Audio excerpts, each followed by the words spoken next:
Salut les gars, mon nom c'est Émilie et j'ai 19 ans. Je vais vous faire le récit d'une partie de mon histoire et vous expliquer comment j'ai développé une addiction très étrange. Tout a commencé quand j'avais 16 ans. J'étais une adolescente banale comme toutes les filles de mon âge. Pendant mes années collège, j'étais une fêtarde connue parmi les plus populaires de l'école. Tous les mecs voulaient sortir avec moi et j'étais l'une de ces filles avec qui tout le monde rêvait de passer des heures à parler de mode, de potins branchés, etc.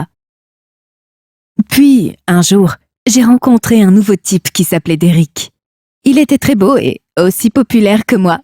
Je le regardais toujours quand je le croisais dans les couloirs, une véritable scène romantique. Un beau jour, je suis tombée sur lui et mes livres s'étaient éparpillés sur le sol.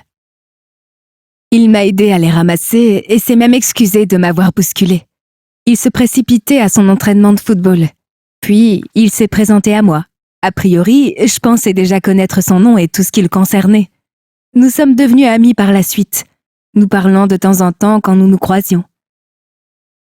J'ai vite eu un béguin pour lui, mais plus tard, sa petite amie a découvert que je discutais et passais du temps avec lui. Elle m'a alors menacée, m'intimant de ne pas m'approcher de lui pour ne pas avoir de problème.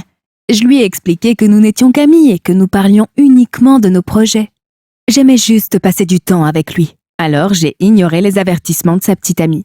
Il m'a dit « Ne t'inquiète pas trop de ce qu'elle peut faire. » Puis un jour, à la fin de mon cours de chimie, j'ai ouvert mon casier et remarqué que le projet sur lequel Derrick et moi avions travaillé avait disparu. Je l'ai cherché dans tous les casiers, mais je n'ai pu le trouver nulle part. La petite amie de Derrick est alors apparue au bout du couloir. Elle m'a hurlé devant tout le monde, m'accusant d'avoir dérobé les projets d'autres étudiants. Elle m'a dit que si je ne pouvais pas terminer mon projet avant la date limite, c'était parce que je passais trop de temps avec Derrick et que je le manipulais pour qu'il la quitte. C'est à ce moment-là que j'ai réalisé à quel point elle était narcissique. J'ai essayé de raconter à Derrick ce qui s'était passé, mais il ne voulait pas en croire un mot. Il m'a intimé de la fermer et de m'en aller. Il me considérait comme une amie qui pouvait l'aider pour le projet. J'ai fait de mon mieux pour le convaincre que j'avais bien apporté le projet avant qu'il ne disparaisse, mais il a simplement nié mes paroles me demandant de ne pas inventer des histoires. Sa petite amie m'a accusée de vol et d'avoir essayé de lui enlever son petit ami. Dans notre collège, tout le monde s'est retourné contre moi. Tous m'accusaient d'avoir volé leurs affaires qui avaient disparu. À partir de cet instant, je déprimais tellement qu'il m'était difficile de me confier à qui que ce soit. J'ai gardé tout cela pour moi pendant si longtemps. Leur intimidation m'est rapidement devenue insupportable. On se moquait de moi partout à l'école, mes notes se détérioraient et j'étais devenue anxieuse. Puis, un jour, j'étais assise toute seule en classe quand j'ai vu une craie sur le bureau de la classe. Pour je ne sais quelle raison, j'ai eu envie de la goûter. Et dès l'instant où je l'ai fait, j'ai eu comme le sentiment de me soulager d'un énorme fardeau. Je me suis sentie libre à chaque bouchée de craie. Je me sentais prête à affronter qui que ce soit ou même quoi que ce soit dans le monde. Un sentiment de pouvoir s'est emparé de ma personne.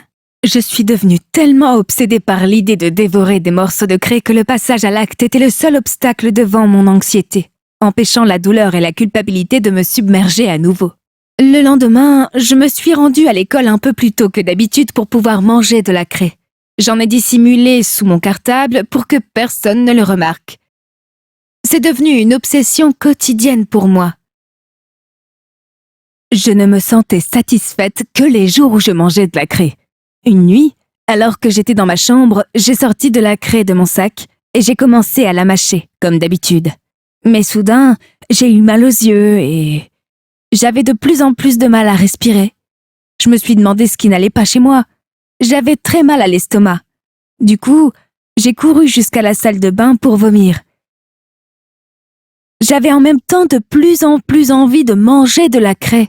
J'ai continué à en manger d'ailleurs, en ignorant mes symptômes, jusqu'au jour où j'ai commencé à tousser si fort que je me suis évanouie dans le couloir. J'avais tellement mal au cou. Les autorités de notre collège se sont inquiétées et ont appelé le 911. Puis on a appelé mes parents pour leur annoncer mon état d'urgence. J'ai été transportée d'urgence à l'hôpital et les médecins m'ont diagnostiqué une maladie rare appelée Pica. C'est une maladie qui se traduit par l'ingestion d'objets comestibles et non comestibles comme le papier, le bois, la craie, le verre, etc.